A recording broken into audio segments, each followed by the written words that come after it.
Enfin, il a été professeur invité à la South California Institute of Architecture à Vico Morcote entre 94 et 96, et enfin nommé professeur de design et de théorie architecturale à l'EPFL en 1997, si c'est exact. Voilà une Pechacucha intitulée aujourd'hui par monsieur Luca Ortelli.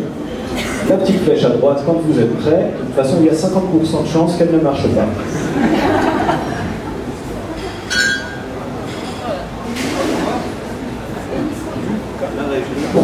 Oui. Voilà. Aujourd'hui, je m'exprimerai sur l'enseignement de l'architecture. J'utiliserai des images qui n'ont pas toujours un lien direct avec le sujet.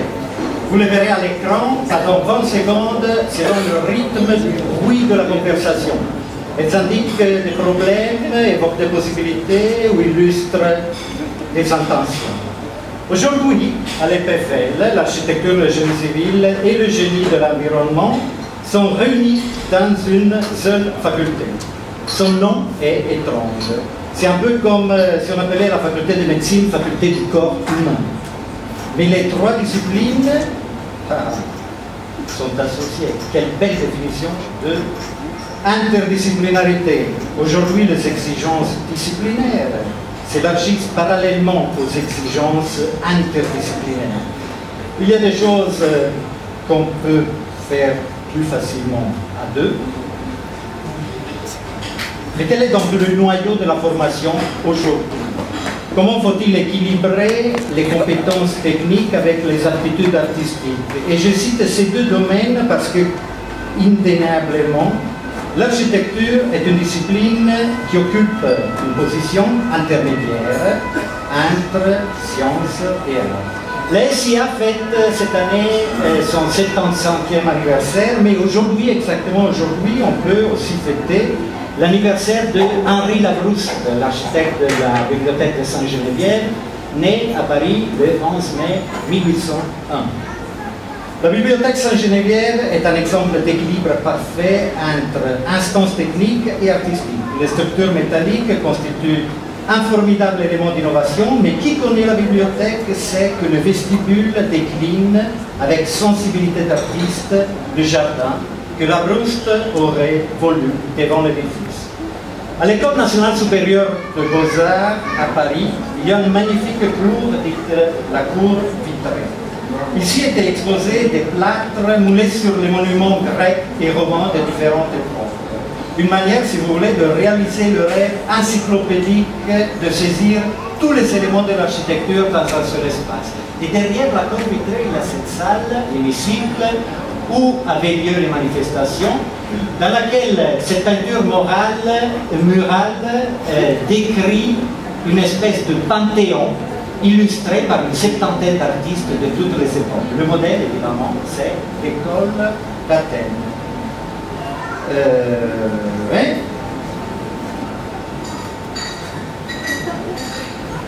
Je me suis perdu. Non.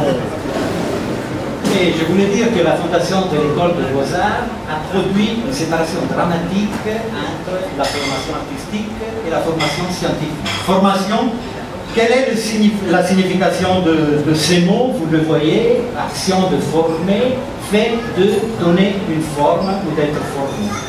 Ça, c'est un mot qu'on utilise très souvent quand on parle de pédagogie à l'EPFL, et non seulement à l'EPFL. On peut utiliser un autre mot, c'est le mot éducation. Les définitions que vous voyez à l'écran, là il y avait une animation qui nous a passé. Éducation, c'est action de former. En réalité, si on regarde l'étymologie du mot, ça c'était pas bon, c'est bon. Ben, quand on parle d'enseignement, on pense automatiquement sur l'architecte au Bauhaus, avec l'enthousiasme qui a nourri ces espaces, les esquisses pédagogiques de Paul Klee, les personnages lunaires de Oskar Schlenn.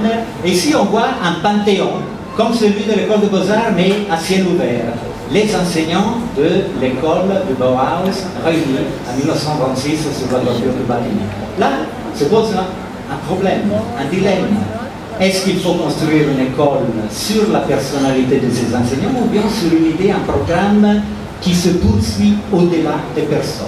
Là, c'est une autre expérience très importante qui a marqué les années 20 en Europe. C'est une autre école d'architecture, le Vkoutemas, dont l'objectif était de former des architectes, des ingénieurs, poètes. Précision implacable et grande émotion, intensité des émotions. Les deux écoles sont marquées par le fait d'avoir contribué à l'imaginaire relatif à la fondation, à la construction d'un monde nouvel. Parmi les enseignants de Vkoutemas, il y avait Alexandre Rodchenko, dont on voit ici un exemple de sa production. Le portrait de Lily Brick, la muse inspiratrice de Mayakovsky. L'image sera reprise par la suite pour construire ce manifeste. J'en profite pour remercier la SIA parce que notre société soutient le rôle des femmes dans la profession d'ingénieur et d'architecte. Margarete Schütze-Lotsky a traversé le XXe siècle. Elle est décédée à l'âge de 103 ans à Deauville, après avoir traversé avec enthousiasme le XXe siècle. Et ici on voit le philosophe américain John Dewey, à qui on attribue l'expression « learning by doing », parce qu'il est vrai que les deux écoles qu'on a vues ont produit une tradition qui est fondée, et on voit ici Miss Van der Rohe enseigner le projet à ses élèves américains, fondée sur la pratique du projet, sur l'atelier, sur le laboratoire. La dernière image nous montre un autre grand personnage, le philosophe Max Bense, qui donne un cours à l'école de Ulm, qui a recueilli l'héritage du Bauhaus. Et tout cela, c'est pour dire que une formation d'architecte ou d'ingénieur serait incomplète sans avoir une vision supérieure des choses. Merci.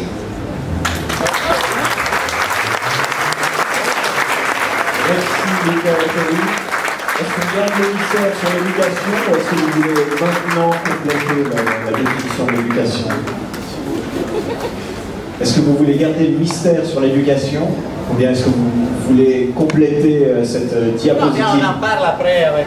Ah, alors c'est bon. Merci beaucoup, Luca Ortelli.